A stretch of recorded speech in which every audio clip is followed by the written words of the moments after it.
partager un maximum si vous pouvez, bien sûr, si vous le désirez, mais le but c'est de partager afin que le Seigneur puisse parler à beaucoup ce soir. Il y a beaucoup d'âmes à sauver ce soir. Beaucoup de personnes dans l'erreur.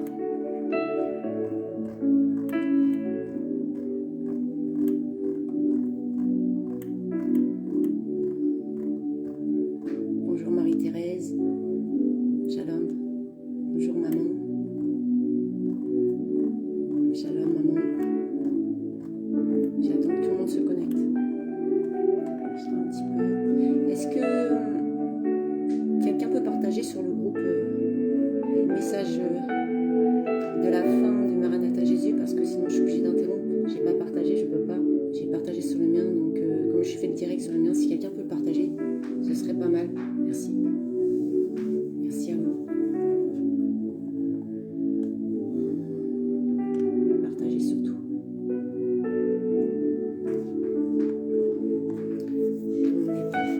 Encore, je vais partager encore, excusez-moi.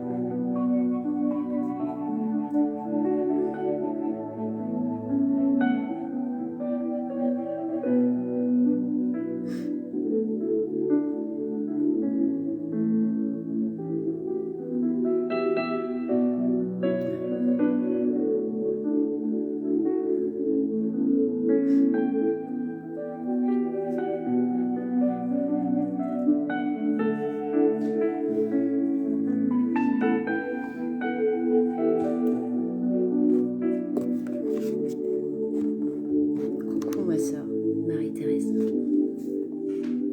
On va attendre les autres. On n'est pas beaucoup connectés là. Je sais pas si Mila est là. Maman Mila, la maman spirituelle n'est pas encore là. Elle ne va pas tarder. J'ai pourtant partagé. Peut-être un problème de connexion.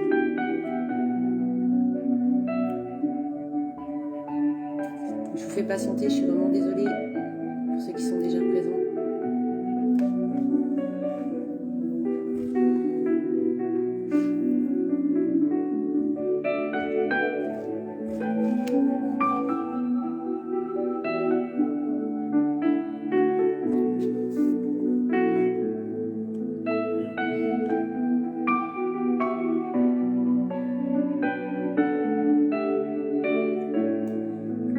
Shalom à tous et à toutes. J'espère que vous avez passé une agréable journée dans la grâce de notre Seigneur.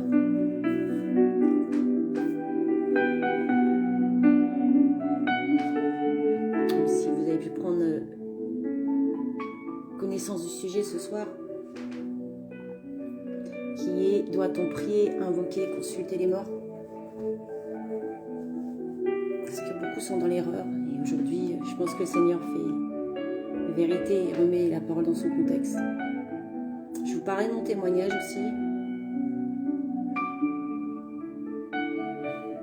Merci mon frère Denis.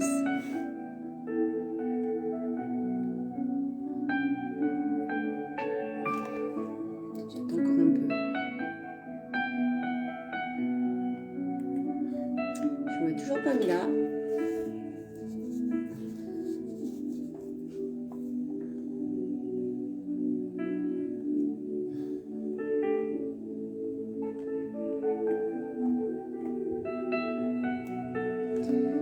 J'ai dû préparer longuement ce sujet.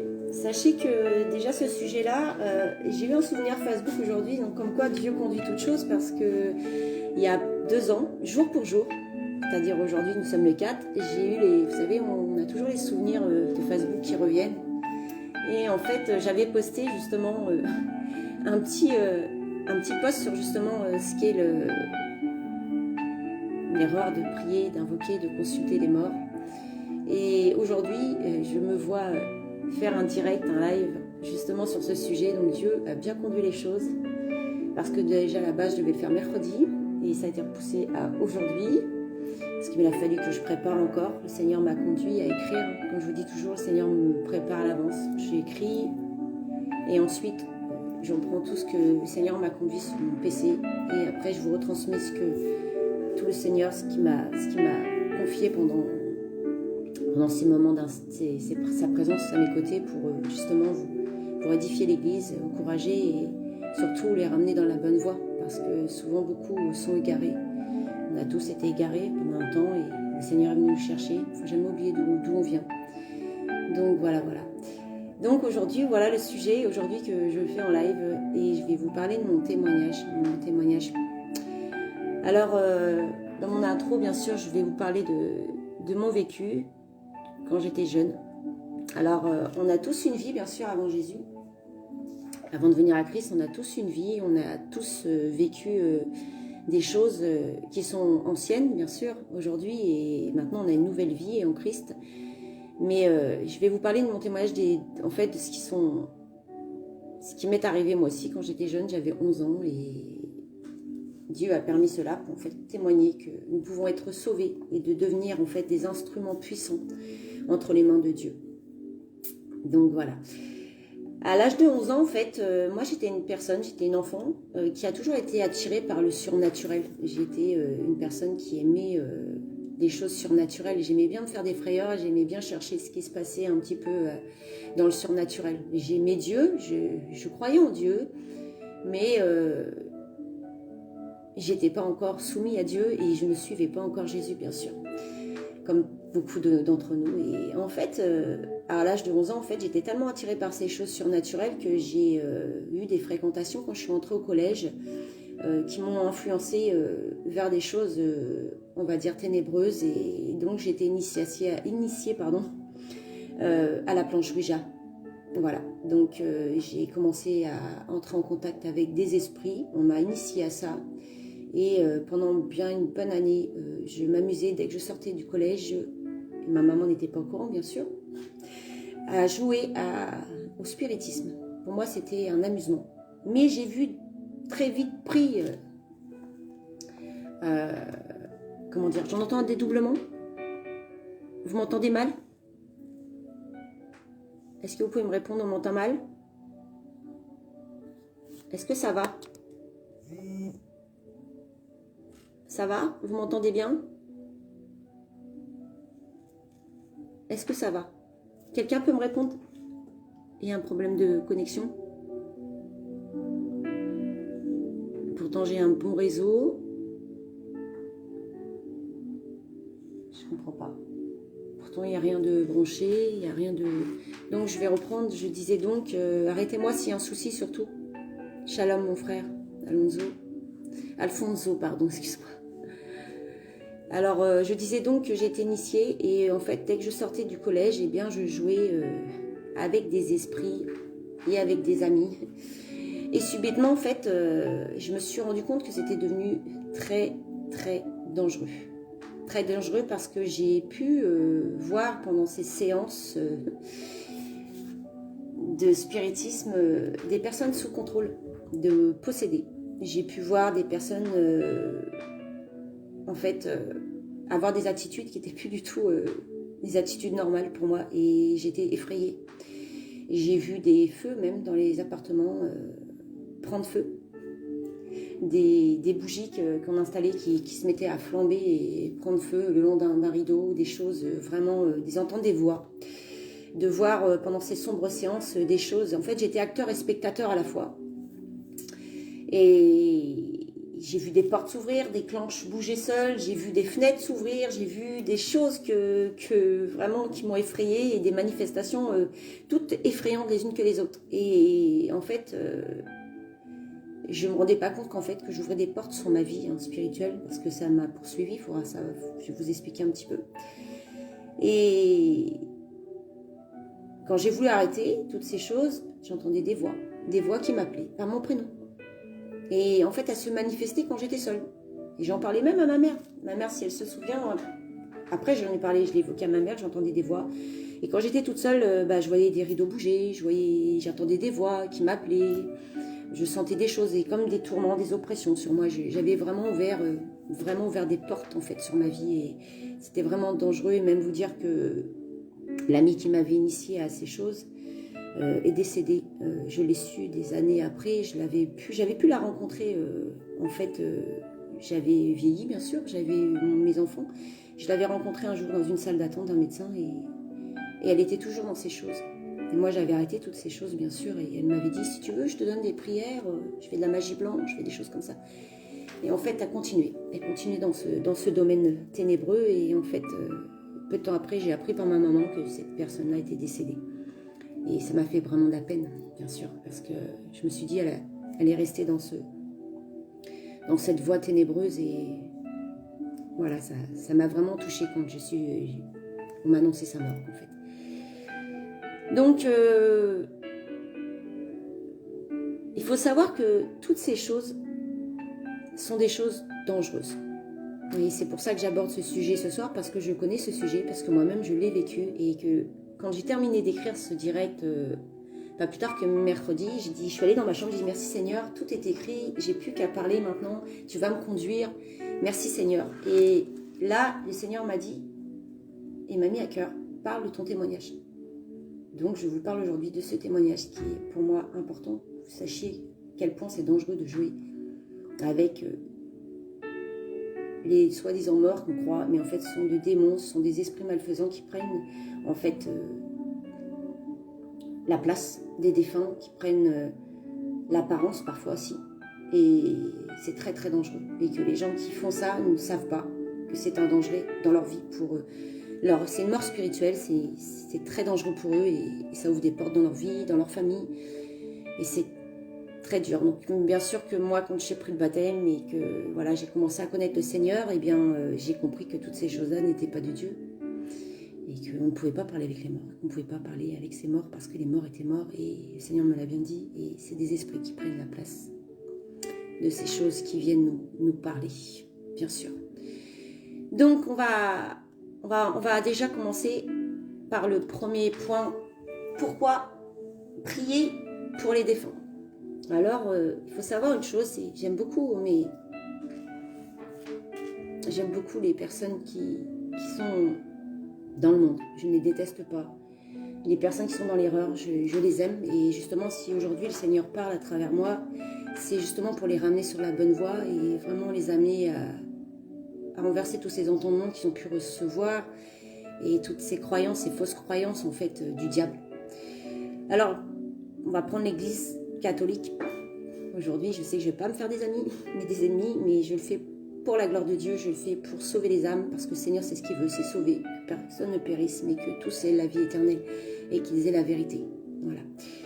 Alors, souvent, vous savez que les catholiques prient les saints, ils prient la communauté, ils apprennent en fait que les vivants et les défunts, les saints forment un seul corps. Et la prière permettrait d'aider les défunts et leur permettrait en fait d'accéder à la vie éternelle selon les croyances, ces croyances qui sont pas du tout bibliques. Et il faut savoir que la prière en fait pour les morts n'est pas biblique du tout. Et nos prières, pour quelqu'un qui est mort, n'a pas d'effet. La vérité c'est que notre destinée en fait éternelle, elle se confirme au moment de notre mort. Elle se confirme, soit nous sommes sauvés par la foi en Jésus-Christ et nous allons au ciel, c'est-à-dire nous allons au sein d'Abraham en attendant le jugement dernier, bien sûr. Et soit on va, bien sûr, en enfer, dans le tourment, dans le séjour des morts en attendant, pour justement attendre ce jugement dernier qui sera celui de la revenue du Christ et où il jugera le monde de tout ce qu'on a fait sur la terre, de notre vivant. Voilà. Donc, on va prendre l'histoire, justement, le Seigneur m'a conduit sur l'histoire de l'homme riche et de Lazare, en fait. Et on va apprendre justement la parole dans Luc chapitre 16, du verset 19 à 31, où on va le lire, bien sûr. L'histoire de l'homme riche mendiant illustre bien cette vérité, en fait. Jésus l'a raconté pour enseigner qu'après la mort, en fait, les justes sont éternellement séparés de Dieu et se souviennent de leur refus à l'évangile. Voilà. Les injustes, sont éternellement séparés de Dieu et se souviennent de leur refus en fait de l'évangile et sont tourmentés en fait, sans issue possible. C'est dans Luc chapitre 16, versets 19 à 31. Donc on va prendre la parole. Il y avait un homme riche, toujours vêtu d'habits coûteux et raffinés. Sa vie n'était chaque jour que festin et plaisir. Un pauvre homme nommé Lazare se tenait couché devant le portail de sa villa, le corps couvert de plaies purulentes. Il aurait bien voulu calmer sa faim avec les miettes qui tombaient de la table du riche. Les chiens même venaient lécher ses plaies. le pauvre mourut et les anges l'emportèrent auprès d'Abraham. Le riche mourut à son tour et on l'enterra.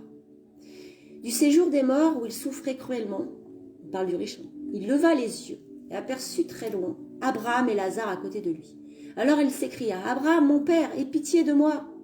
Envoie donc Lazare qu'il trempe le bout de son doigt dans l'eau et me rafraîchisse la langue, car je souffre horriblement dans ces flammes. » Mais Abraham lui répondit, « Mon fils, souviens-toi de combien de bonnes choses tu as joui pendant la vie, tandis que Lazare n'a connu que des malheurs.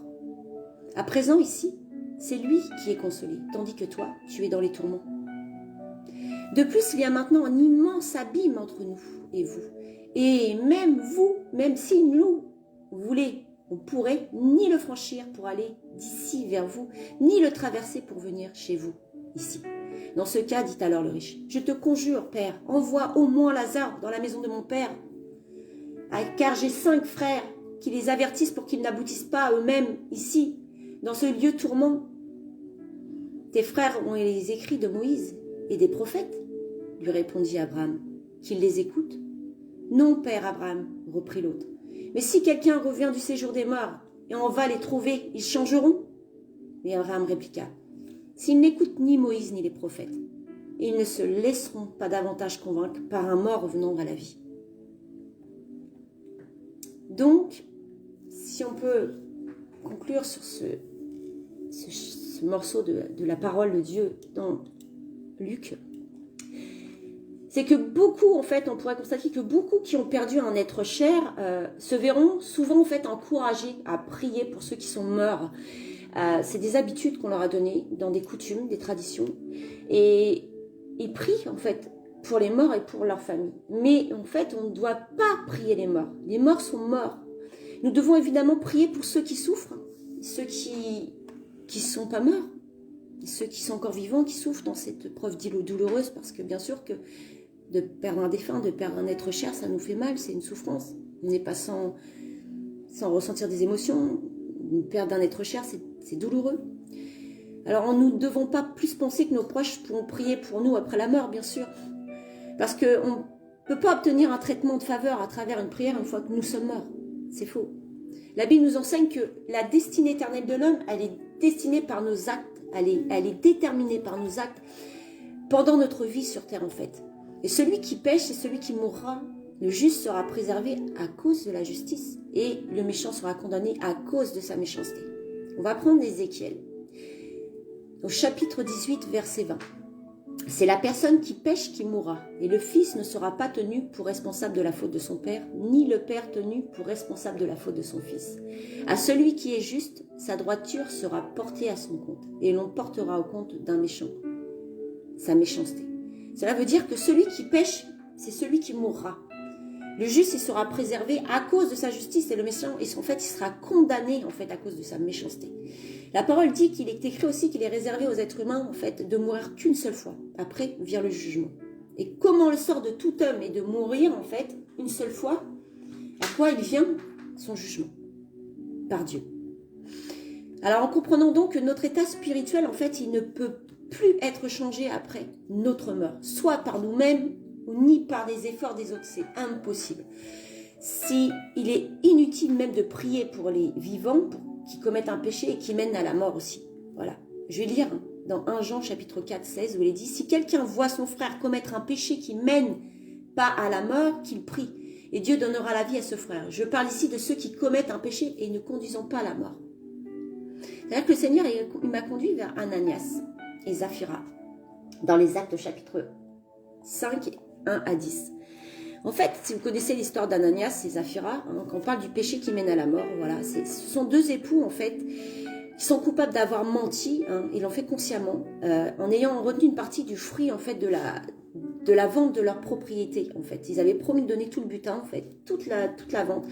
Ils ont fait croire en fait qu'ils remettaient toute la somme totale à la communauté, mais en fait, c'était pour donner une mauvaise image d'eux, en fait, une fausse image.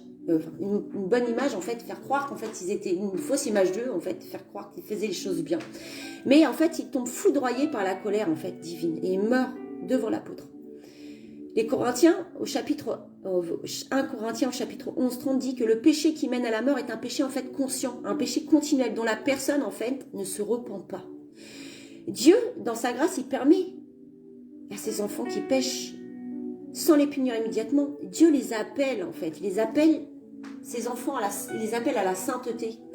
Comme il est dit dans Pierre 1, chapitre 1, verset 16, il y a un péché qui mène à la mort et ce n'est pas pour ce péché là que je prie. Voilà. Donc ça veut dire qu'en fait, on développe bien en fait le péché en fait. Quand le péché il abonde, la grâce elle surabonde, c'est vrai.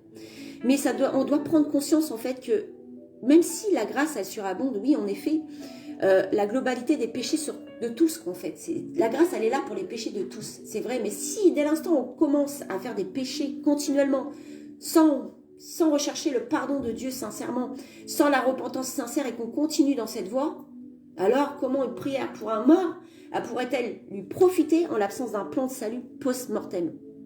Ça veut dire que nous avons tous qu'une seule vie et nous sommes responsables de ce que nous faisons pendant que nous sommes ici-bas. D'autres peuvent influencer nos choix, mais au final, nous devrons rendre des comptes de tout ça. À la fin de notre vie, quand la vie, en fait, elle s'achève pour nous, Dieu nous a laissé le choix. Il nous a laissé bien des temps de notre vivant par sa grâce en sacrifiant Jésus pour nous sauver, nous laver, nous détourner de nos mauvaises voies, en fait. Mais nous serons jugés. Les prières des autres peuvent exprimer, en fait, leurs désirs, mais elles ne changeront rien, finalement, au verdict final de notre choix. Elle sera sans précédent. Nous devons prier, en fait, dans la vie d'une personne, tant qu'elle est vivante, tant qu'elle subsiste encore, pour la transformer, pour qu'elle puisse être sauvée pendant qu'elle est encore en vie. Mais une fois que la mort arrive, si la personne, elle a connu Jésus, si cette personne, elle a suivi les voies, elle sera avec le Seigneur. Mais si cette personne-là, je ne peux pas dire, je ne suis pas juge, je ne suis pas Dieu, mais la parole nous enseigne bien que dans les Romains, au chapitre 2, 3 à 9, écoutez bien. Et penses-tu, ô homme qui juge ceux qui commettent de telles choses et qui les fait, que tu échapperas au jugement de Dieu? Ou méprises-tu les richesses de sa bonté, de sa patience et de sa longanimité, et ne connaissant pas que la bonté de Dieu te pousse à la repentance? Mais par ton endurcissement et par ton cœur impénitent, tu t'amasses un trésor de colère pour le jour de la colère et de la manifestation du juste jugement de Dieu, qui rendra à chacun selon ses œuvres, réservant la vie éternelle à ceux qui, par la persévérance à bien faire, cherchent l'honneur, la gloire, l'immortalité, mais l'irritation et la colère à ceux qui, par l'esprit de dispute, sont rebelles à la vérité et obéissent à l'injustice. Il est naturel de vouloir prier quand nous sommes dans la tristesse, dans la souffrance, lorsque le deuil nous surprend, la perte d'un être cher. Mais nous connaissons les limites des prières dans la parole du manuel divin. Il nous enseigne que les prières pour les morts sont vaines. Pour certains qui pratiquent en fait des traditions, ils sont sous des jougs étrangers. Un joug, c'est quoi un joug? C'est des traditions qui se sont créées au fil des temps, des cultures. On leur inculpe en fait des dépendances, des dominations, des esclavages sur des servitudes, des choses qu'ils font et qui ne sont pas du tout à la gloire du Seigneur. Ce sont des esclaves de ces jougs étrangers en fait. Et ces hommes et ces femmes en fait, ils se basent en fait sur des choses qui sont, je vais parler par exemple des chapitres des Maccabées, déjà rien le mot Maccabée, au chapitre 12, 46, où la tradition de l'Église, en fait, le concile de Trente, en fait, je l'ai pris, j'ai fait des recherches, pour justifier ces pratiques, en fait, alors que nous savons que beaucoup de dénominations, au fil des temps, se sont créées, et après l'Église apostolique, les apôtres nous ont laissé un enseignement, et voilà ce que dit la Bible, il nous enseigne qu'elle nous instruit, elle nous montre la voie à suivre, le psaume 32,8 nous dit, je t'instruirai, je te montrerai la voie que tu dois suivre, en fait. Et ceux qui sont soumis à la volonté du Sauveur Jésus-Christ seront conduits en fait par Jésus. Lui seul sauve. Ce ne sont pas ni les morts ni les vivants qui sauvent, mais c'est juste Dieu. C'est Jésus à travers Dieu. Juste Jésus, le chemin, la vérité. Jésus mène au Père. Seul Jésus mène au Père. C'est pas les morts, c'est pas les vivants, c'est pas les prières pour les morts, c'est pas les prières qui mènent à Jésus. C'est les prières de notre vivant qui peut convaincre, qui peut toucher les cœurs. La parole touche des cœurs. La vie éternelle, en fait, nous devons la suivre pendant nos instructions sur terre, ici-bas, de notre être vivant, encore maintenant. Les Hébreux nous disent que quoi qu'il fût, fils a appris par les choses qu'il a souffert. L'obéissance ayant été élevée à la perfection, il est devenu pour tous ceux qui lui obéissent l'auteur d'un salut éternel. Ayant été proclamé par Dieu souverain sacrificateur selon l'ordre de Melchisédek, seront directement et immédiatement en fait admis dans la présence du Seigneur après leur mort. Luc nous dit aussi, chapitre 23, verset 43, Jésus lui répondit, je vous dis en vérité, aujourd'hui vous serez avec moi dans le paradis. Philippiens, chapitre 1, verset 23. Je suis tiraillé entre deux désirs opposés. D'un côté, j'aimerais bien quitter cette vie pour être avec le Christ et ce serait la solution la meilleure. Amen.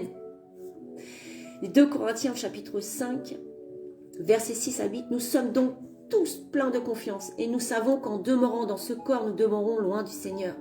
Car nous marchons par la foi et non par la vue. Nous sommes pleins de confiance et nous aimons mieux quitter ce corps et demeurer auprès du Seigneur. Amen. Alors pourquoi donc aurait-il besoin de prière de ceux qui sont sur terre? Nous devons, et nous compatissons à la souffrance en fait de ceux qui souffrent et qui sont perdus des êtres chers. Bien sûr, on n'est pas insensible à la perte d'un être cher, comme je disais.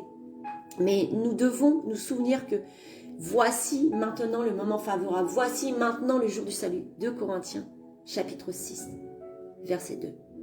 Ce verset est approprié en fait pour une personne, pour les personnes qui n'est pas prête à faire face à l'inévitable en fait, c'est-à-dire la mort, le jugement qui s'ensuit. C'est pourquoi de même un seul homme, le péché est entré dans le monde. Par le péché, la mort, même la mort atteint tous les hommes parce que tous ont péché. Chapitre des Romains, verset 12. 5 au verset 12, pardonnez-moi. Les Hébreux, chapitre 9, 27. Et comme il est réservé à l'homme de mourir une seule fois, après quoi vient le jugement. La mort est une fin après laquelle il n'y a plus aucune prière ne peut valoir le salut si nous l'avons refusé pendant notre vie. Voilà le sujet pour prier les morts. C'était la première chose que je devais évoquer. Maintenant, on va apprendre à consulter, à invoquer les morts. C'est-à-dire tarologue, médium, les lignes de la main, les diseuses de bonnes aventures, la cartomancie, les marabouts, les taleb. Toutes ces choses occultes sont abomination à Dieu. Prenons le prophète Ésaïe. Ésaïe, chapitre 8, verset 19. Si l'on vous dit consultez ceux qui évoquent les morts et ceux qui prédisent l'avenir, qui poussent des sifflements et des soupirs, répondez, un peuple ne consultera-t-il pas son Dieu? S'adressera-t-il pas aux morts en faveur des vivants? Dieu lui seul peut le faire, pas des hommes. Personne ne peut s'adresser aux morts, si ce n'est que Dieu. Aucun devin ni aucun homme sur terre ne peut parler aux morts. Seul Dieu, Jésus. Mais nous, on n'a pas le pouvoir de faire ces choses. On va prendre les Deutéronomes au chapitre 18, que beaucoup m'ont cité d'ailleurs dans des messages en privé aussi. 10 à 12. Que l'on trouve chez toi personne qui fasse passer son fils ou sa fille par le feu, personne qui exerce le métier de devin, astrologue, augure, de magicien, d'enchanteur, personne qui consulte ceux qui évoquent les morts, les esprits, ou disent la bonne aventure, personne qui interroge les morts. Car quiconque fait ces choses est en abomination à l'Éternel. C'est à cause de ces abominations que l'Éternel, ton Dieu, va chasser ces nations devant toi. Cela n'est pas étonnant que ces choses arrivent. Pourquoi? Parce que Satan, il se déguise. Il se déguise. Il peut prendre l'apparence de qui il veut. Il peut parler à travers, se faire passer pour vos défunts. Il l'a fait. Il l'a fait pour moi quand je marchais dans le monde et j'ai pu, moi aussi, expérimenter ces choses ténébreuses. Merci Seigneur, aujourd'hui, je n'oublie pas d'où il m'a enlevé. Je n'ai pas oublié d'où il m'a arraché. Et je veux exactement que ce qui m'est arrivé, cette grâce que Dieu m'a faite de m'avoir arraché à ces choses, de le faire aussi pour ceux qui sont encore dans ce monde ténébreux, occulte. Ça veut dire qu'il a mis sur nous, en fait, quand il m'a sauvé, qu'il a mis sur moi, qu'il le fera sur vous aussi, son amour, sa lumière pour, en fait, nous délivrer le Seigneur Jésus. Et il y a beaucoup de personnes, en fait, dans ce monde qui sont séduites, attirées par l'obscurité, en fait. C'est pourquoi il se déguise en ange de lumière pour vous attirer à lui et dans ses mensonges. Le Seigneur m'a conduit sur le roi Saül, l'histoire biblique. Et je vais vous la lire d'ailleurs. Si nous prenons les chroniques, il est dit que Saül y mourut parce qu'il était coupable d'infidélité envers Dieu, car il n'observa pas la parole. Amen. On prend les chroniques du chapitre 10, 1 Chronique, chapitre 10, du verset 13 à 14. Saül mourut parce qu'il se rendit coupable d'infidélité envers l'Éternel, dont il n'observa point la parole, et parce qu'il interrogea et consulta ceux qui évoquaient les morts. Vous voyez? Il consulta point l'Éternel, alors l'Éternel le fit mourir et le transféra. La royauté de David, en fait, il donna la royauté à David après, hein, fils d'Isaïe. Saül, en fait, est un roi, pour raconter l'histoire de Saül, c'est un roi que Samuel, en fait, avait oint comme roi d'Israël, et il va vite, rapidement décevoir, en fait, son conducteur, hein, le prophète Samuel, par son attitude. Et Dieu se servait de lui, et se servait, en fait, Samuel était vraiment le conducteur de Saül. Mais Saül, en fait, est devenu roi, et il va gravement désobéir, en fait, aux commandements et aux recommandations de Samuel. Et il lui fera ce reproche d'ailleurs: la désobéissance est aussi coupable que la divination, et la résistance ne l'est pas moins que l'idolâtrie et les téraphins. Puisses-tu as-tu rejeté la parole de Dieu, il te rejette aussi comme roi. Dans 1 Samuel chapitre 15 verset 23, en fait, les téraphins sont en fait des figurines, pour ceux qui ne connaissent pas, des statues, des idoles, des dieux domestiques en fait, ces petites figurines en bois. J'ai fait des petites recherches moi aussi. Et le jugement en fait, il tombe, Saül les rejeté. Il va demeurer sur le trône pendant 40 années, vous imaginez. Mais en fait, il est rejeté de Dieu. Mais déjà, son remplaçant, il est déjà là. Hein. Il est désigné dans la personne de David. Puisque tu as été rejeté, la parole de Dieu, il te rejette aussi comme roi. La situation, elle est grave en fait. Saül, en fait, il est accusé par Samuel d'avoir rejeté l'Éternel, par le prophète. À cause de ça, en fait, il est à son tour rejeté. Et dans la bouche du prophète Samuel, cette parole n'est pas prononcée à la légère, attention, c'est une sentence divine. Samuel ajoute, alors ces mots terribles: l'Éternel déchire aujourd'hui dessus de toi ta royauté d'Israël, et il la donne à un autre. 1 Samuel chapitre 15 verset 28. Cet autre, c'est David, que Saül, en fait, ne cessera jamais toute sa vie de craindre, en fait, parce qu'il le jalousait, parce que Dieu était avec lui. Dieu était avec David. Même si Saül il demeura sur le trône, en fait, le Seigneur s'était retiré depuis lors, définitivement retiré de lui.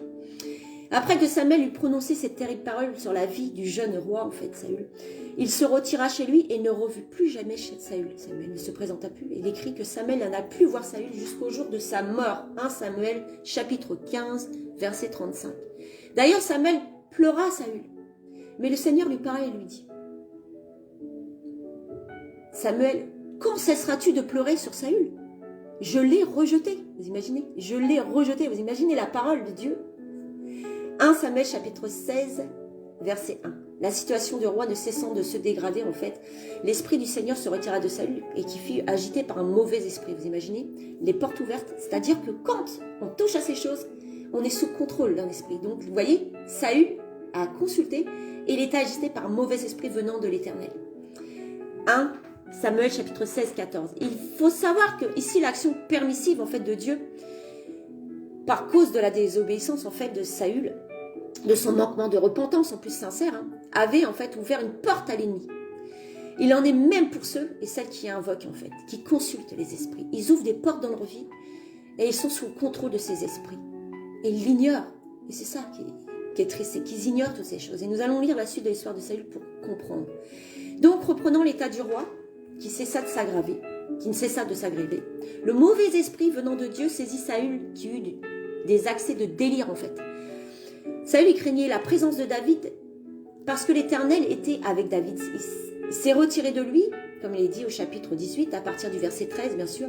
Il l'éloigna de sa personne et il l'établit chef de 1000 hommes. Et David sortait et rentrait à la tête du peuple, en fait. La présence de David à ses côtés, ce rival qui, selon lui, voulait lui voler son trône, le faisait enrager. Enfin, il avait à plusieurs reprises, d'ailleurs, attenté à la vie de David, qui se trouvait à côté de lui pour le servir, vous imaginez. David le servait, mais lui attenta sa vie. Mais les dons, en fait, musicaux du jeune homme David, la présence de Dieu en lui apaisait l'agitation du roi, c'est-à-dire l'esprit qui animait. Saül craignait la présence de David parce que l'Éternel était avec lui. Mais Saül craignait plus David et il fut toute sa vie son ennemi quand même. vous lisez 1 Samuel chapitre 18, versets 12 à 29, toute sa vie jusqu'à sa mort, il était l'ennemi de David.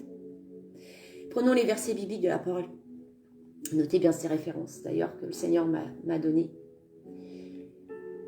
Dans les Deutéronomes, donc on trouve chez toi, chapitre 18, bien sûr, 10 à 12, qu'on ne trouve chez toi personne qui fasse passer son fils ou sa fille par le feu. Personne qui exerce le métier de typhon, d'astrologue, d'augure, de magicien, d'enchanteur. Personne qui consulte ceux qui évoquent les esprits ou disent la bonne aventure. Personne qui interroge les morts. Car quiconque fait ces choses est en abomination à l'Éternel. Et c'est à cause de ces abominations que l'Éternel, ton Dieu, va chasser ces nations devant toi. Donc on l'avait déjà vu, mais je le relis une deuxième fois. Après, nous prenons Ésaïe chapitre 19, chapitre 3.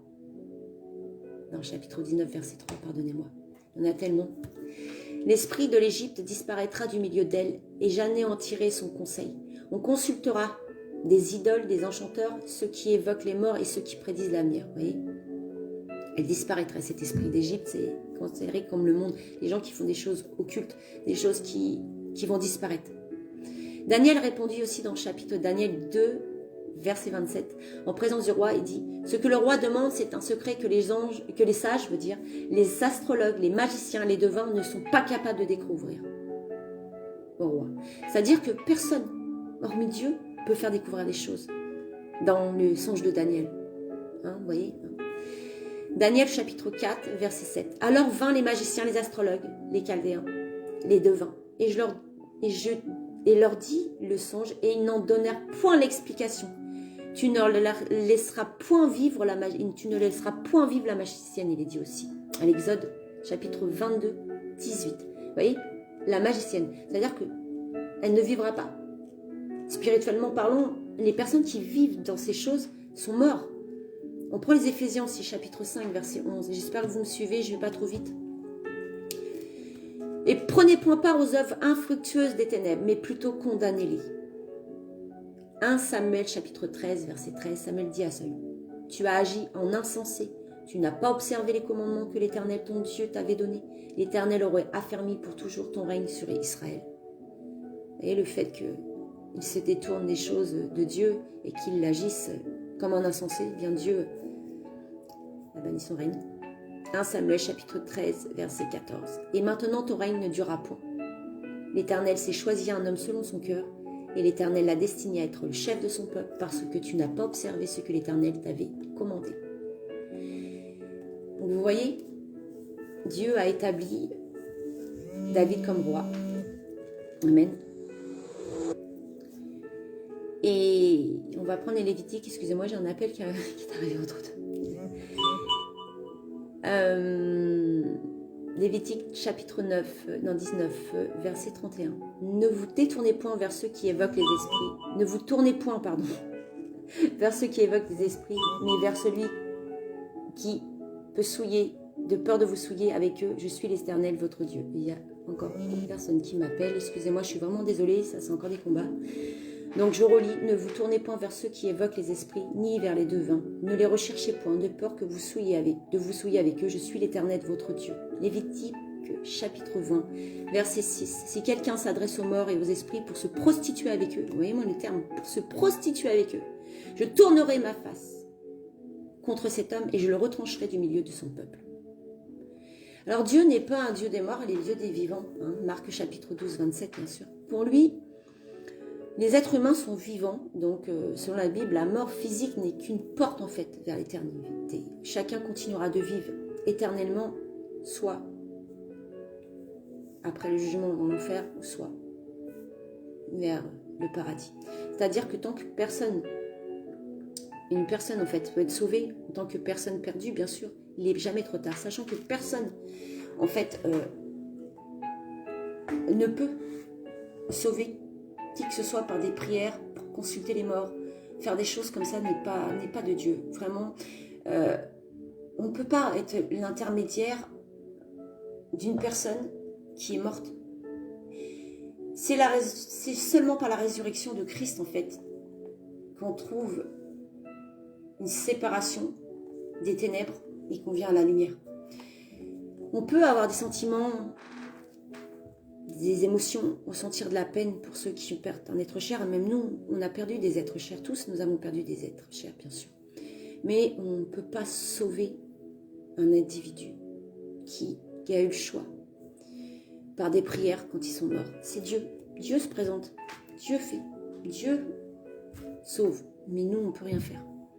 Le psaume de David, d'ailleurs, dit qu'il connaît Dieu, connaît intimement, il nous connaît intimement, il connaît nos pensées humaines. On va lire le psaume de David qui exprime que Dieu, en fait, il connaît la pensée, les désirs, les soupirs de tous, des morts, qu'ils soient sauvés ou qu'ils soient perdus. Au premier verset, en fait, l'Éternel, il dit « Tu m'as sondé ». Celui qui a Dieu constamment, qui voit Dieu constamment, en fait, il est sauvé. Celui qui suit le Seigneur est sauvé. Rien ne peut soustraire à la présence, en fait, la présence lumineuse de l'Éternel. Hein, comme il dit dans le chapitre de l'Epsaume 139 de David, où le verset 7 à 12, il dit que dès avant ta naissance, Dieu l'a connu, il l'a préconnu.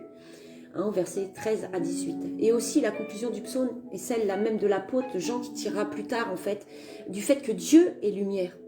1 Jean chapitre 1, verset 5 à 6. Malheur à qui marche dans les ténèbres. Dans ce psaume, en fait, David, il demande à Dieu de l'éprouver, en fait, jusqu'au fond, afin qu'il ne lui arrive pas de marcher, en fait, sans savoir, dans une voie perverse, en fait, dans une voie qui n'est pas celle de Dieu. Alors, bien-aimés, peuple, bien-aimés, personne qui, vous, êtes encore dans ces choses occultes, si vous écoutez ce message ce soir, si vous commettez ces choses, que vous l'ignorez, bien sûr, maintenant vous savez. Donc, il n'est pas trop tard pour que Dieu vienne toucher vos cœurs, pour que Dieu, qui est amour et miséricorde, en fait, il vous dit de vous repentir. Repentez-vous, tournez-vous vers lui, car il est le chemin. Il dit, je suis le chemin, je suis le Dieu des vivants, je suis venu anéantir les œuvres des ténèbres sur cette croix. Pour tous, il est le salut, il est le seul et unique salut, le chemin, la vérité, la vie. Nul ne vient au Père que par Jésus-Christ, amen. Ce message n'est pas une condamnation, ce message c'est un message d'amour, c'est un message car Dieu vous aime, bien-aimés, venez à lui. Voilà. Je voulais remercier toutes ces personnes qui sont là ce soir, qui ont écouté ce message. Pardonnez-moi les petites interruptions qu'il y a eu entre deux, parce que j'avais pourtant cru avoir mis sur silencieux, mais apparemment non, désolée. Et je voudrais vous dire vraiment, parlez de Jésus autour de vous. Quand vous voyez des gens qui sont tournés vers ces choses occultes, n'hésitez pas à parler. Les personnes qui sont dans des traditions, des cultures d'hommes qui ont été en fait inculquées comme ça depuis dans des religiosités. Des choses qui ne sont pas du tout la gloire du Seigneur, de vraiment prier pour ces personnes. Que Dieu touche leur cœur, que vraiment Dieu puisse les amener au chemin, qu'ils puissent se détourner de ces choses. Il n'est jamais trop tard de notre vivant. Voilà, n'attendez pas que ces personnes soient perdues et qu'elles partent. Mais c'est de leur vivant qu'il faut prier. C'est pas quand elles sont mortes. La prière pour les morts ne fonctionnera jamais. Ils sont morts, les morts sont avec les morts. Le Seigneur Jésus a dit, laissez les morts enterrer les morts. Donc voilà. Je vais prier en remerciant le Seigneur d'avoir conduit. C'est un Dieu fidèle. Merci pour ce sujet et merci à vous tous. Et tous ceux qui écoutent et qui écouteront par la suite, bien sûr. Soyez bénis, amen. Père éternel, mon roi, merci. Merci pour ce sujet, Seigneur, que tu m'avais mis sur mon cœur, Seigneur. Que tu puisses toucher toutes ces personnes qui sont encore dans ce domaine occulte, Seigneur. Qui sont encore dans ce monde infernal des ténèbres. Qui ne suivent pas la bonne voie, Seigneur, mais qui sont encore et qui croient lumière, ténèbres, et qui prennent les ténèbres pour la lumière, Seigneur. Qui ne voient pas à travers à travers ce sujet, pardon. Que ces personnes ne voient pas à travers moi tout ce que tu as pu mettre sur ma bouche. Un ennemi, mais plutôt le meilleur ami qu'ils puissent avoir, c'est Jésus dans leur vie. Qu'ils puissent vraiment être touchés. Que tu puisses vraiment, Seigneur, tourner ces personnes vers toi. Que tu puisses sauver un grand nombre, Seigneur, à travers ce sujet. Seigneur, que leur route et leur voie ténébreuse deviennent lumière. Que tu sois une lumière, Seigneur, à leurs pieds. Que ta lampe éclaire leur chemin, Seigneur, à leur voie. Que tu puisses te révéler à eux, Seigneur. Que ton esprit parle à leur esprit. Que tu puisses sauver un grand nombre, Père éternel. C'est ma prière ce soir. Merci, Seigneur. Merci pour ce que tu vas faire, ce que tu as déjà fait, Seigneur. Qu'ils puissent trouver la voie du salut. par ta présence, ta sainte présence, par ton amour, Seigneur, ta miséricorde. Merci Jésus. C'est dans ton précieux nom que je te prie. Amen. Voilà mes frères et sœurs, peuple de Dieu, serviteurs, servantes, œuvrez toujours pour le Seigneur. Je vous encourage vraiment à prier toujours et pour vos prochains, même pour ceux qui vous affligent. Parfois, je sais que c'est pas facile, vous vivez des moments difficiles, mais Dieu est avec nous et quoi qu'il arrive, il ne nous abandonne jamais. Donc continuez, persévérer, priez, veillez, méditez. À très vite. Shalom à vous. Soyez bénis. Amen.